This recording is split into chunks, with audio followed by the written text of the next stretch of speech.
国家主席习近平周二下午在北京主持中国同中亚5国建交30周年视频峰会，并发表重要讲话。习近平和5国元首一起观看了中国同中亚国家关系发展中历史性瞬间的视频，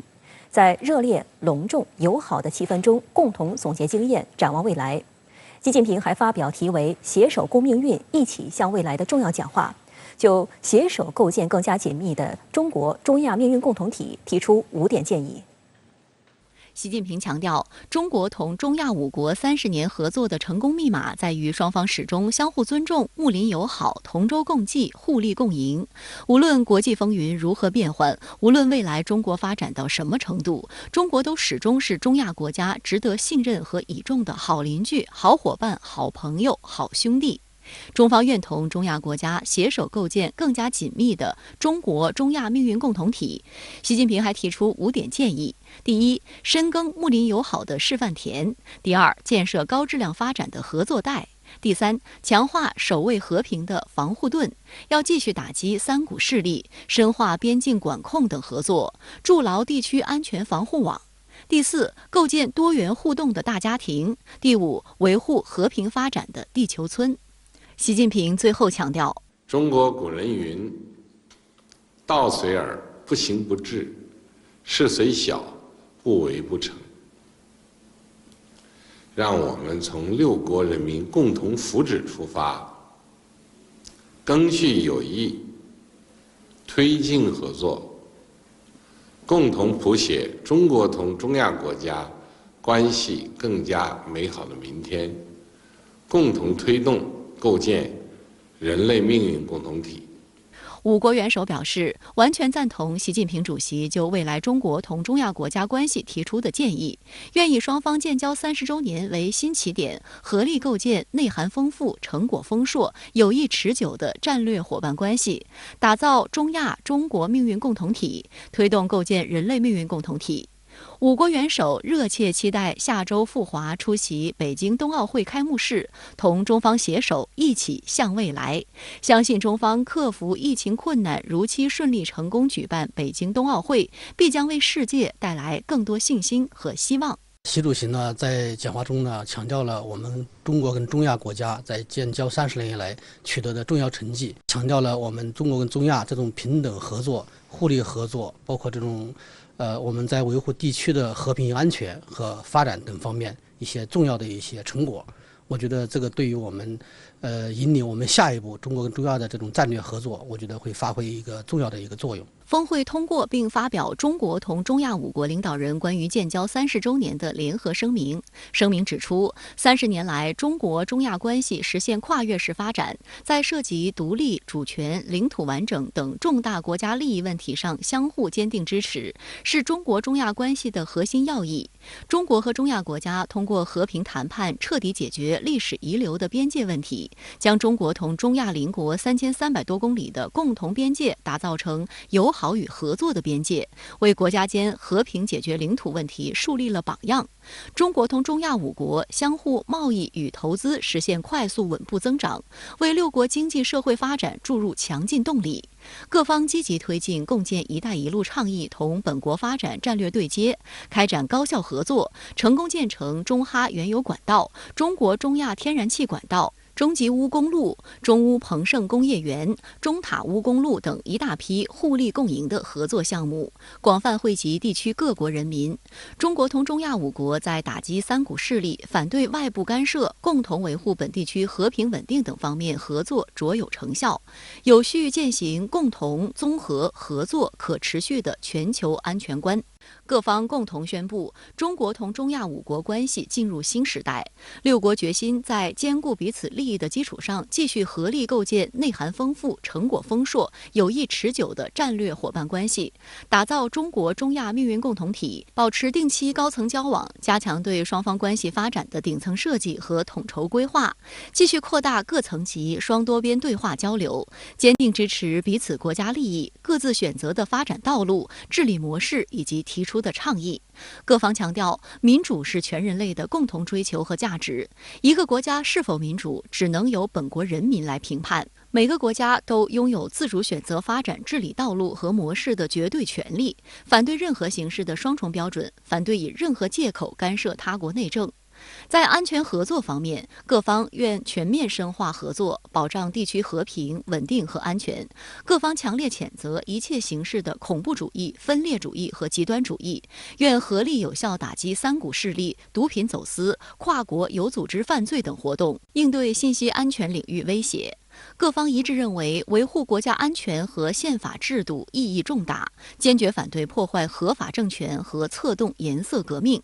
我们在打击三股势力方面呢，应该说有非常合作的空间非常大。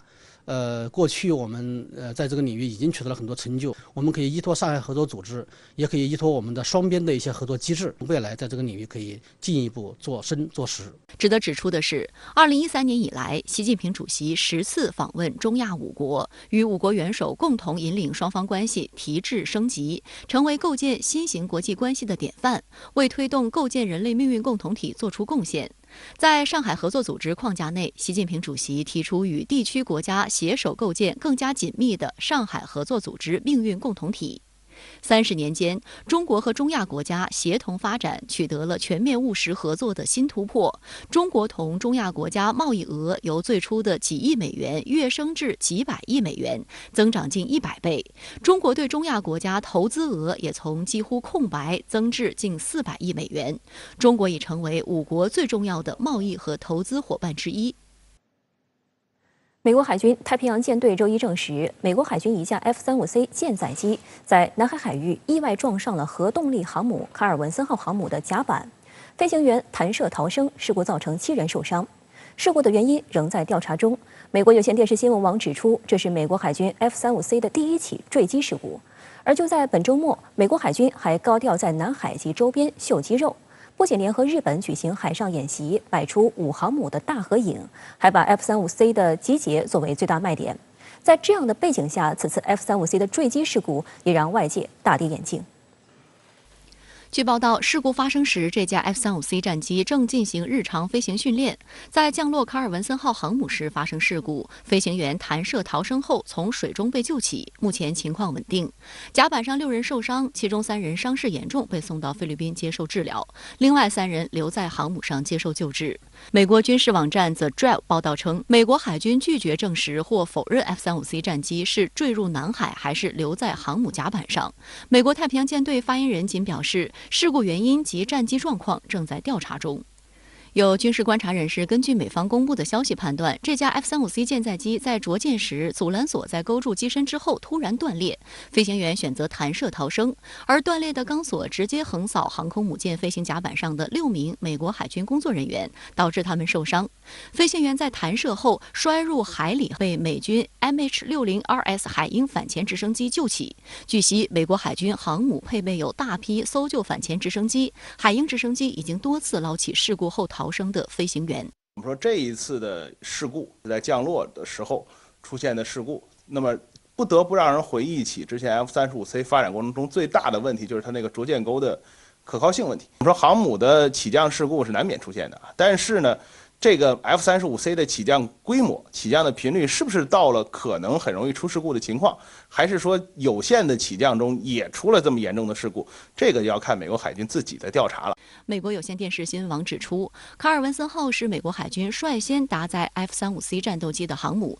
这次也是 F-35C 的第1次坠机事故，距离首次上舰时间仅有5个月。F-35C 是第5代战机 F-35的舰载机型，也是专为航空母舰量身设计的舰载机。它的价格高昂，即使经过多轮降价，目前的单价仍然在9000万美元左右。根据制造商洛克希德马丁公司的说法， F-35C 战机拥有加固的起落架和折叠机翼，以适应在航母上部署。另外，这款飞机相比同系列的 F-35A 拥有更大的有效载荷和更大的作战半径。2019年4月，日本一架 F-35A 战机坠入日本北部的太平洋，飞行员遇难。那次事故成为 F-35系列战机的首次坠毁事故。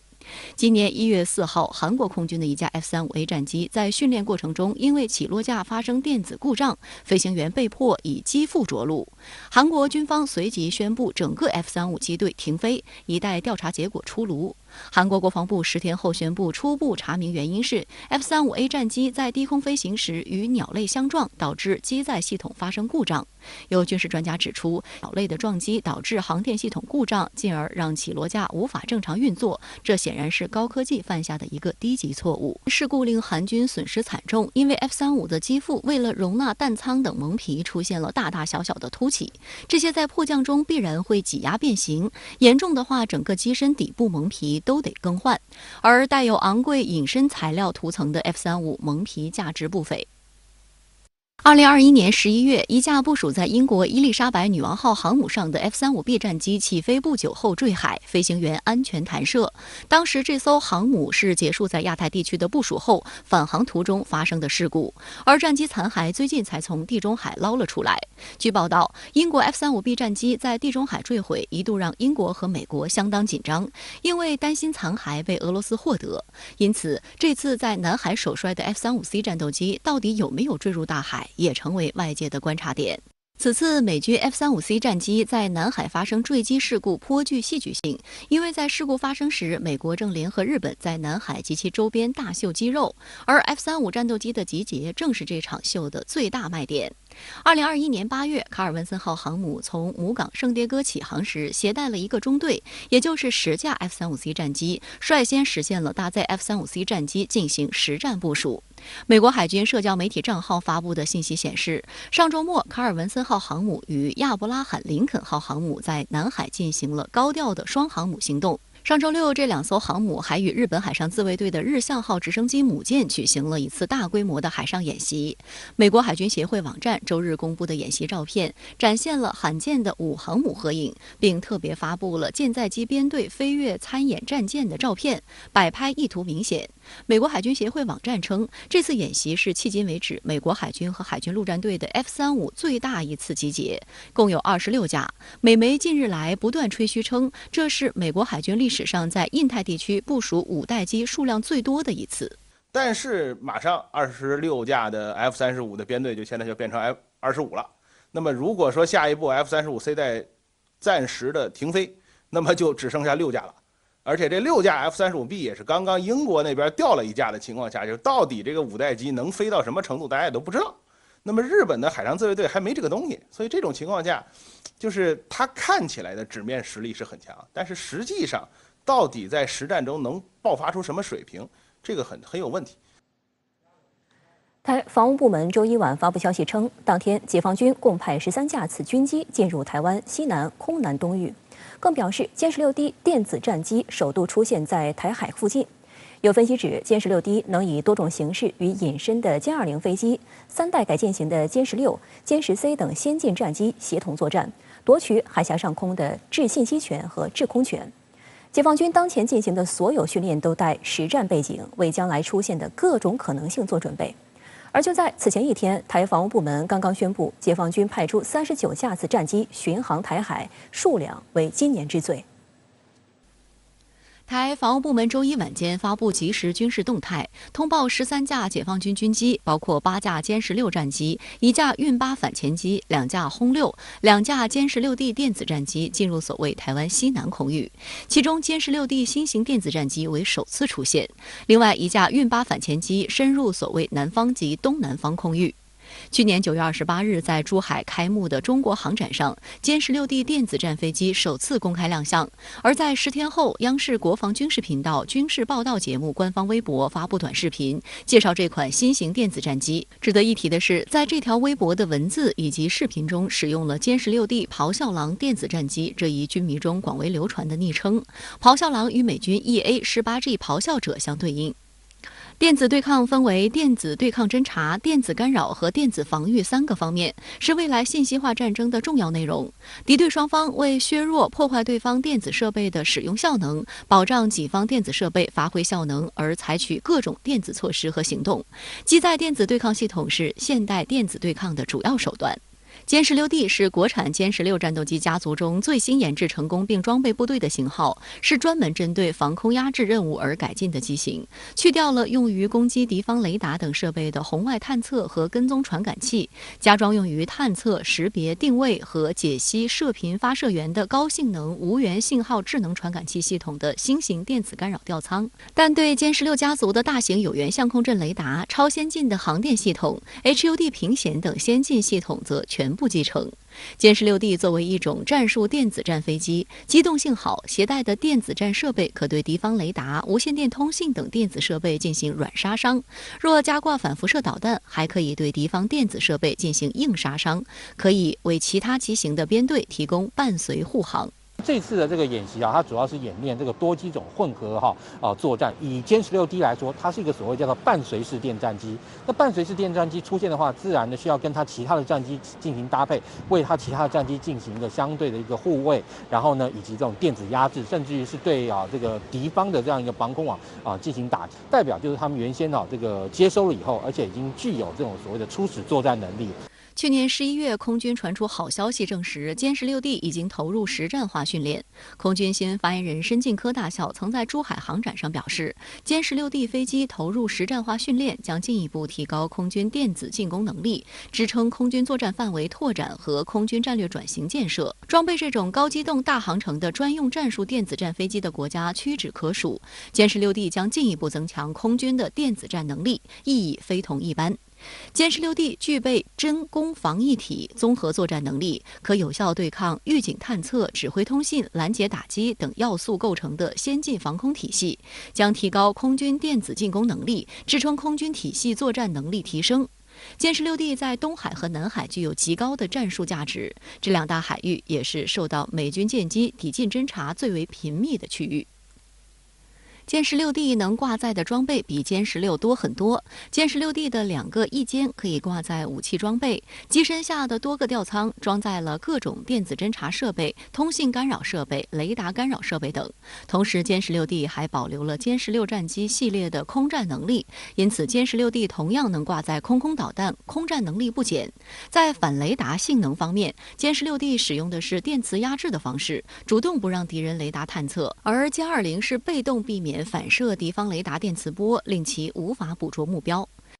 美国国家利益网站曾刊载一篇美国军事观察家塞巴斯蒂安·罗布林的分析文章，高度评价歼16D。他认为中国咆哮狼综合性能优于美国咆哮者，并指出歼16D是比歼20隐形战机更令对手感到畏惧的战机。歼16D 飞机将以多种形式与隐身的歼20飞机、3代改进型的歼16、歼10C 等先进战机协同作战，夺取海峡上空的制信息权和制空权。特别是其与歼20搭配作战，歼16D负责压制，不让敌人探测；歼20躲开敌人的探测，让敌人无法捕捉目标。两型战机的联手会产生1+1大于2，甚至大于3的效益。如果今天真正的这个军事任务进行的时候，我个人相信歼16跟歼20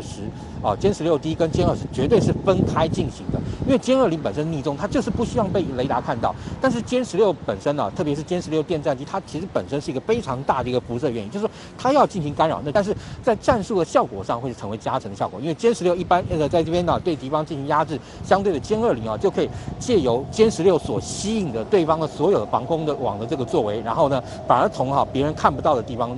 进去攻击，这个是有可能性是很大的事。歼16D 现身台海，受到岛内高度关注。有舆论指出，台军对于在复杂电磁环境中作战的能力存在先天不足。退役台湾空军副司令张延廷认为，歼16D 这次亮相代表大陆不怕外界有能力搜集相关电子参数，并展示其强大电子战能力。而大陆一直强调要在复杂电磁环境的作战体系中打仗，毕竟谁掌握制电磁权，谁就握有战场主动权。值得注意的是，就在解放军歼16D现身台海的前一天，台防务部门发布信息称，解放军派出39架次战机进入台防空识别区西南空域。台湾媒体将此形容为自去年10月解放军创纪录的派出大量飞机进入台湾岛空域以来，单日规模最大的一次空中行动。去年10月1号至4号，台湾军方称总共有近150架解放军飞机进入南部和西南部防空识别区。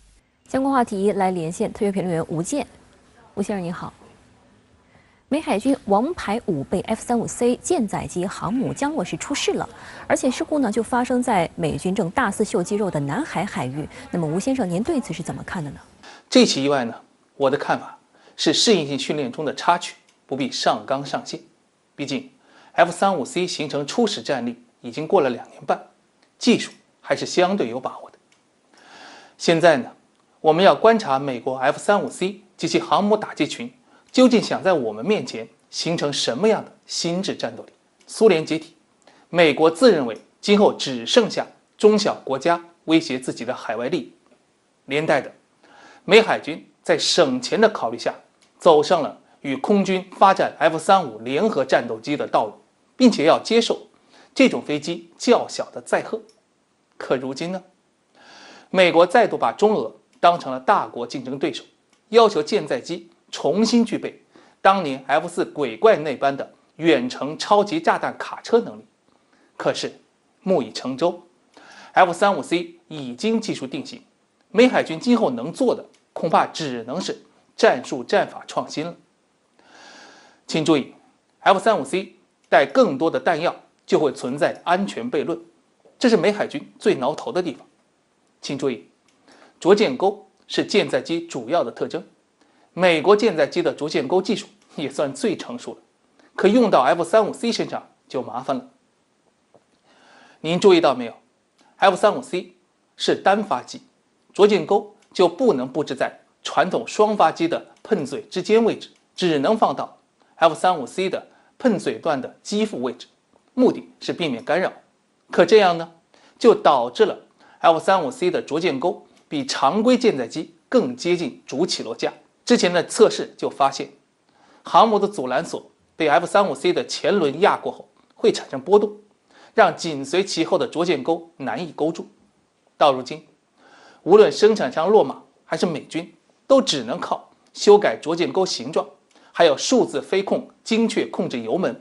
让飞行员像玩杂技一样落到航母上。这一切就导致了 F-35C 更难携带重磅武器出战了。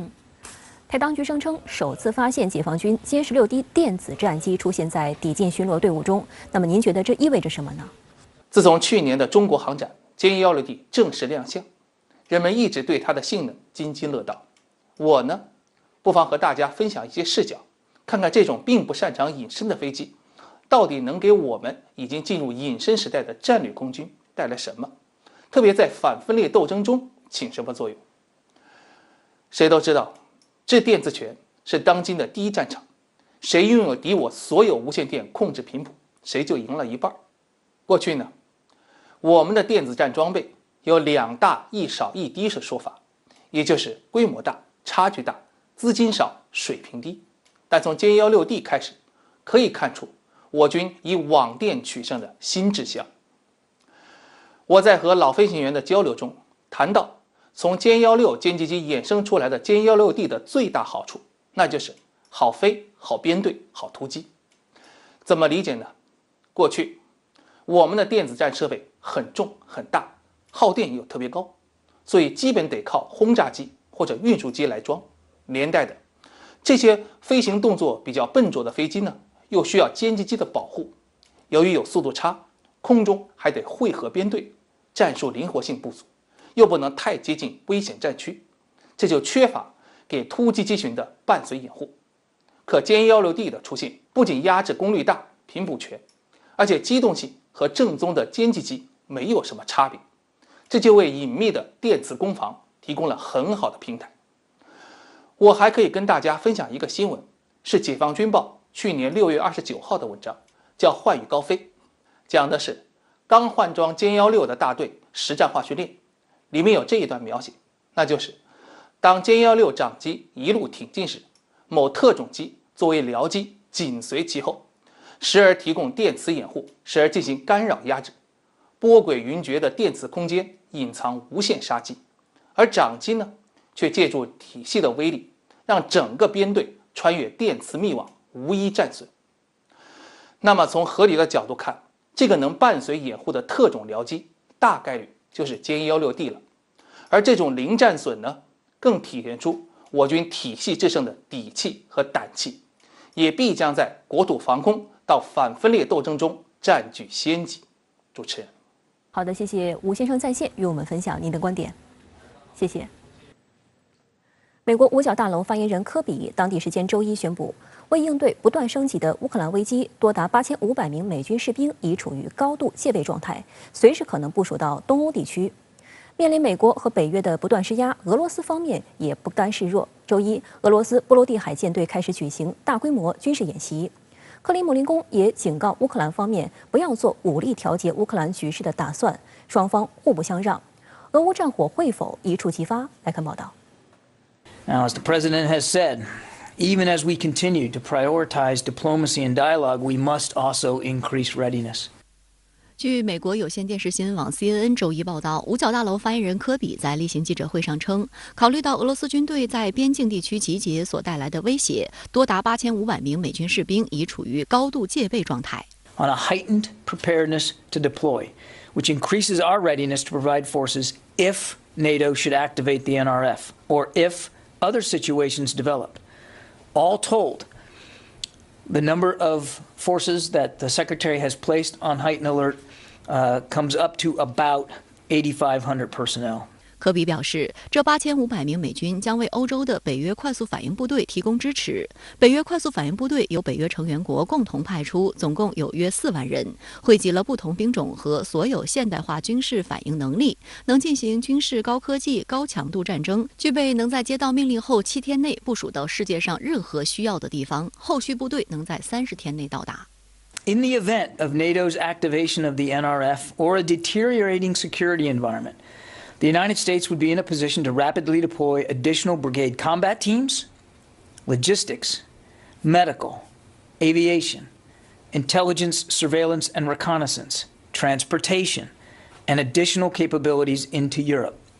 Again, I want to reinforce that as of now, the decision has been made to put these units on higher alert and higher alert only. 不过，科比强调，截至当地时间周一下午，拜登政府尚未就部署军队做出最终决定，他也没有透露美军可能的部署地点。CNN 报道称，美国向东欧派遣增援部队的目的是威慑俄罗斯并安抚盟友，但暂时没有迹象表明美国作战部队将部署到乌克兰或参与任何战斗任务。连日来，尽管俄罗斯方面多次表态没有进攻乌克兰的计划，但美国和乌克兰极力渲染俄罗斯军事威胁。乌克兰国防部此前称，目前有12.7万名俄军驻扎在两国边境。在东欧的其他地方，俄罗斯还在举行大规模军演，参演兵力包括140艘舰艇及1万名军人。俄乌双方在边境大批陈兵的同时，多轮密集谈判却毫无妥协迹象。美国在过去1周陆续向乌克兰运送了2批武器，第一批超过90吨武器抵达后，乌国防部长列兹尼科夫周日在社交媒体上宣布，美国向乌克兰提供的第2批武器已抵达。如果说美国真的想要保卫乌克兰的话，他不会说仅仅是运来这样的一些武器，他可能会把他自己的在北约其他国家的战机啊这些战舰前置部署，这样这样会对俄罗斯产生更大的、更直接的威慑的作用。北约秘书长斯托尔滕贝格周一发声明称，北约国家也将向东欧派遣更多船只和战斗机，并将部队置于待命状态。丹麦向波罗的海派遣了1艘护卫舰，向立陶宛派遣了4架 F-16战斗机，荷兰向保加利亚派遣了2架 F-35战斗机，法国表示准备向罗马尼亚派遣军队。斯托尔滕贝格同时表示，这些措施都是适度的防御性手段，北约没有威胁俄罗斯，那是没有什么用的。这一系列动作也进一步的表示出，实际上美国和北约呢，它是无意是实质上援助乌克兰的，它还是把希望就是让乌克兰自己保卫自己。而且更多的是，甚至是让乌克兰自己用血肉之躯来为北约提供一个屏障。很明显的是，拿着乌克兰当枪使的用意。俄总统发言人佩斯科夫周一抨击，是由于美国和北约采取的具体行动，才导致紧张局势升级。Все это приводит к тому, что напряженность растет. Я хочу обратить ваше внимание, что это происходит не из-за того, что делаем мы, Россия. Это все происходит из-за того, что делает НАТО, Соединенные Штаты и за счет той информации, которую они распространяют. 而对于西方渲染俄罗斯将入侵乌克兰的消息，俄罗斯外交部发言人扎哈罗娃也反击表示，他们这么做的原因是有关国家当前都面临巨大的国内政治危机。Каждый день будет отставка премьер-министра или не будет отставки премьер-министра Британии. Посмотрите Соединенные Штаты Америки. После пресс-конференции Байдена сдались даже самые, в общем-то, преданные поклонники демократов. Даже они были, мягко сказать, обескуражены. Это не наши фантазии, это не то, что мы, так сказать, представляем в качестве своей аналитики. Это то, что пишут их эксперты, это то, что пишут их журналисты. 对于乌克兰也不断在边境地区增兵的态势，俄方认为乌克兰军队在顿巴斯地区接触线大规模集结，表明乌克兰正计划发动一场袭击的可能性比任何时候都要更高。俄方希望北约敦促乌克兰不要考虑军事解决的可能性。俄罗斯媒体引述可靠情报称，目前乌军的坦克旅、机械化旅、摩托化步兵旅等部队正在乌联合力量行动区域集结。此前还有报道称，乌克兰军队还部署了多管火箭炮等武器装备。最近，乌克兰军队的约40名特种部队士兵将在顿涅茨克数公里以外的地区发起军事挑衅。乌克兰民间武装称，乌克兰特种部队成员还接受了英国军事教官的指导。乌克兰国家安全与国防事务委员会秘书阿列克谢·丹尼洛夫周一否认乌克兰将主动挑衅的消息。他表示，乌克兰没有准备进攻任何人，现在所接受的武器都是防御性质的。很多人希望乌克兰用它们抵御俄罗斯入侵。我认为呢，在乌克兰政府方面，就是他主动发起进攻的这个可能性非常小。因为这个乌克兰的军力和这个俄罗斯现在在它边境上集结的军力相比是完全没有办法匹敌的。但是我们也不排除这个乌克兰军队内部有一些，这个曾经被报道过的有这个新纳粹倾向的、有强烈的这个极端主义和反俄情绪的这样的一些军官啊、士兵啊，他们可能会这个，在这个置这个整个国家的利益于不顾。去主动去发动这种冒险性的这种进攻，这是有可能的，不能排除的。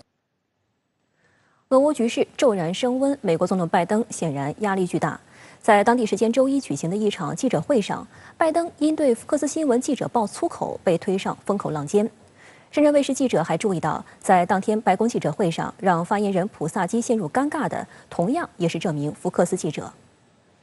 周一，美国宣布在乌克兰的外交官紧急撤离，英德等国随即跟进。加上美国计划向东欧增兵，导致乌克兰局势陷入随时开打的阴影。受此影响，欧美股市遭遇黑色星期一，欧洲主要股指全线暴跌，而美国纳斯达克指数盘中一度暴跌超过4%，创下50年来最糟糕的新年开局。道琼斯指数则连跌7天，当天一度狂泻1115点。在当天白宫记者会上，有记者就此进行提问，发言人普萨基却试图淡化美股大跌的影响。美国前总统特朗普也意外躺枪。First on the markets, does the president think it's a big deal that today the Dow Jones is down at one point more than 1,100 points? Well, to start with, we focus on the trends in the economy, not any one day and any single indicator. Unlike his predecessor, the president does not look at the stock market as a means by which to judge the economy. 好在美股在暴跌后尾盘出现绝地反弹，三大指数均小幅收涨。但这位提问白宫发言人的福克斯记者彼得·杜西当天又将拜登推上风口浪尖。当时拜登在参加一场讨论为美国家庭降低消费支出的内阁会议前发表简短谈话，彼得·杜西直接对准美国目前居高难下的通货膨胀开炮。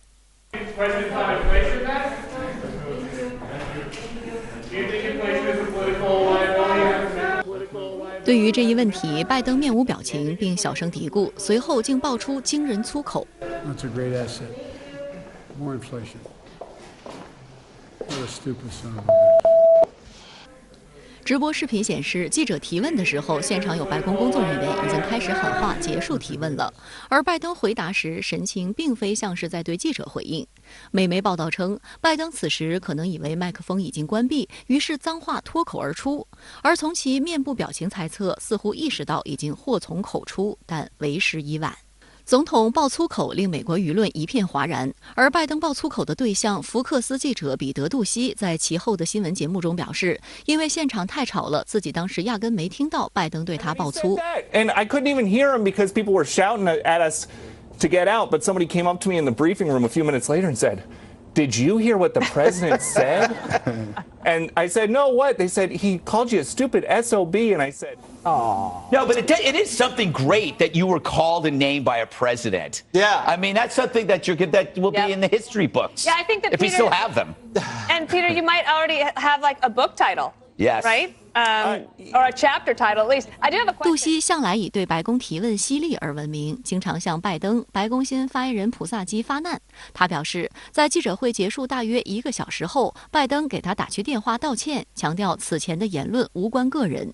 事实上，作为前总统特朗普御用电视台，福克斯新闻与拜登的梁子早已结下。去年11月在英国举行的气候峰会上，拜登被拍到在会场酣然入睡，福克斯对其好好的讽刺了一回。But Joe Biden pictured, as you can see there, taking a little nappy poo in public during a meeting about climate change. Now, Joe just couldn't seem to keep his eyes open, peacefully sleeping, not a care in the world. And then, of course, an aide has to rush over about, Joe, hello, Joe, Joe, wake up, Joe. This is the latest humiliating moment out of Biden. 而就在上周，拜登也对另一名福克斯记者海因里希的提问表示不满。当时，海因里希就乌克兰局势询问拜登。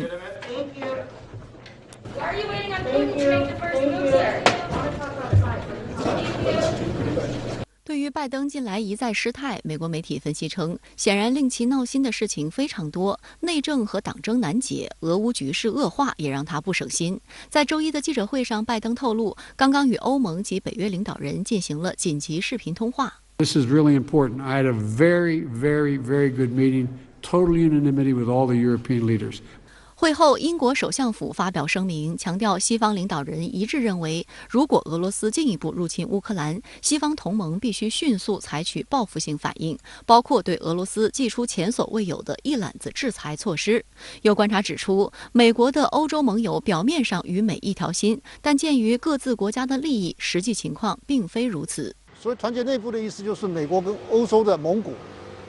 大家要步调一致。可是我看这个是有一些困难。以目前来看呢，他的领导能力好像并不是很强，也就是说，他并没有把这些欧洲国家呢全部都拢在一起，大家有不同的意见。因为欧洲有相当多的能源是要靠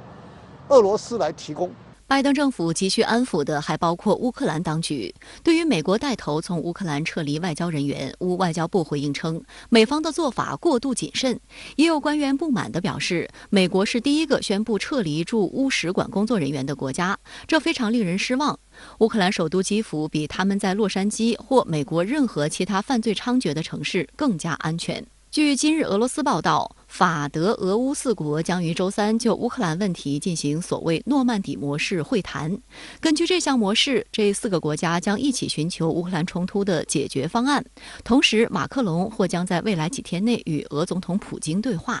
那这个当然就是欧洲国家他们想走自己的道路的一种这个明确的表现。意思就是说，什么事情我们不一定完全要靠美国。美国做美国的，欧洲人做欧洲人的，那可以合作的咱们就合作，不可以合作的咱们就各干各的。周一晚，乌克兰总统泽连斯基也发表讲话称，目前正在积极通过和平方式缓和东部顿巴斯局势。他还表示，一切尽在控制之中。乌防长奥列克谢也表示，截至本周一，俄军并未形成进攻阵型，这意味着明天他们不会发动对乌进攻。现在俄罗斯的做法呢，我也可以理解，就是你走2步要退1步。如果说你一直往前冲的话，势必可能会变成一种物极必反的这种情况。周二，俄罗斯驻华大使杰尼索夫在北京举行记者会，就当前的俄乌局势阐述了俄方立场。那他透露，在与西方的谈判上，俄罗斯才刚刚迈出第一步，俄方清楚地表达了他们的关切，现在正在等对方的书面回应。那这背后透露的意思就是，下一步俄罗斯将如何采取行动，将取决于西方如何回应俄罗斯的关切与要求。相关话题来连线特约评论员陈斌。陈先生你好。美国总统拜登说，欧美已经达成团结，欧盟也将援助乌克兰。那么，美欧在外交上真成了统一战线了吗？主持人好，拜登呢与欧洲主要领导人的视频对话，以及此后美国总统说我们的立场完全一致。仍然呢，它是一种外交技巧，或者说呢是权宜之计，目的呢是来吓人，希望呢阻止俄罗斯对乌克兰可能的军事行动。在对待乌克兰问题上，美国和欧洲两大国德国、法国已经有明显的分歧。美国呢要借助欧洲的军事力量去遏制俄罗斯，而德国呢则希望在对俄制裁和别的行动上要智慧、谨慎，甚至呢要对俄罗斯有一定的尊重。法国呢则提出要努力在欧洲内部解决乌克兰危机，争取呢通过谈判来缓和俄乌边境紧张。欧美呢对俄政策有分歧，主要有3个原因：一是地缘因素，俄罗斯、乌克兰呢都是欧洲国家，是近邻，而美国呢是远亲了。同处在欧洲，不管有多大的分歧，也是近在眼前，不能呢把关系搞砸了。二是经济因素，俄罗斯和欧洲的经济是密切的关联，尤其是能源，欧洲40%的能源是依赖于俄罗斯。那么加上历史上形成的经贸关系，那么欧洲和俄罗斯的依从度是相当的大，而美国呢与俄罗斯的经济联系就不怎么密切。2019年的时候俄罗斯是美国第40大商品出口市场，也是第20大是进口商品供应国，可见呢彼此的依赖度是比较小的。欧美呢与俄罗斯的经济融合度不同，那么外交政策也就不同。美国对俄呢是带有敌意，而欧洲没有。3呢是说服的责任不同，美国呢是打了哪个国家，看对自己没什么好处，或者收拾不了惨剧，一走了之。而欧洲呢则需要承担难民危机及其他的后果，包括人道援助和救济。伊拉克战争、阿富汗战争、北非、中东战争都是一样的，美国呢可以开溜，甚至不顾欧洲国家的要求自行撤退。而欧洲呢，就得承担难民危机及其他的责任，甚至呢被美国背后捅刀。你比如说呢，截胡法国潜艇订单，这3方面的原因呢，导致了欧美呢在处理外交和军事冲突的时候，常常呢有不一样的立场和态度。那么我认为呢，这次美国和欧洲的所谓立场完全一致是暂时的。如果俄乌发生军事冲突，美俄的分歧呢就会逐渐的暴露出来。那么这一点上呢，俄罗斯拿捏得很准，也是俄罗斯军事集结的目的之一，就是呢要打破欧美联盟。我估计明天的俄乌法德巴黎会议以后，欧美分歧呢就会显现出来。巴黎会议呢也是能否外交解决乌克兰危机的最后机会。俄罗斯一直坚持说没有进攻乌克兰的意思，只是要美国和北约做出书面保证。那么您认为欧洲战事将如何演进呢？俄罗斯和美国呢都在心理战的高压态势之中，所以呢，俄罗斯说没有进攻乌克兰的意思，只是要美国和北约写出书面保证书，北约呢不再东扩。美国呢则说不能对俄罗斯进行先发制人的经济制裁，要等到发起军事行动以后再说。这是双方呢都在摸底，都在测试对方的心理战。但现在呢情况呢开始发生变化了，美俄都在做战争准备了。美国呢除了向乌克兰输送武器弹药以外，五角大楼宣称呢已有8500名的美国将士处于高度戒备的状态，可以随时部署到欧洲。这正是俄罗斯呢所反对的。美国呢好像是顶不住心理压力了。俄罗斯呢也开始变调，指责乌克兰军队在顿巴斯地区大规模的集结，准备发动袭击。那么接下来呢，战争就很可能从乌克兰东部的顿巴斯地区开打。至于是大规模战争还是小规模战争，俄罗斯的主动权呢恐怕要大一些。况且呢，拜登总统呢也是不经意的露出了美国的想法，这个大打大制裁，小打小解决，不排除美国和北约呢会牺牲乌克兰的利益，这打打谈谈，谈谈打打，最终呢敦促乌克兰变心，不再要求加入北约。那么欧洲国家呢也可以参与其中。如果发动大规模的战争，欧美呢就真的团结起来了，不排除呢这个俄乌边境冲突扩大成欧洲战争，甚至是世界大战。那么今后呢，这个欧美关系呢就更加牢固了，北约就更有存在感了。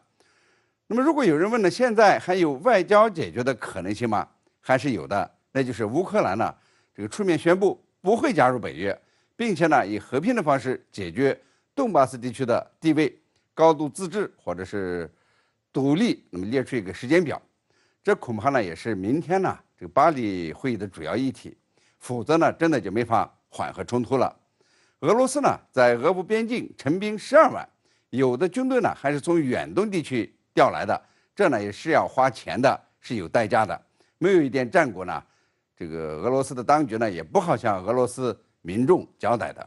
好的，谢谢陈先生在线与我们分享您的观点，谢谢。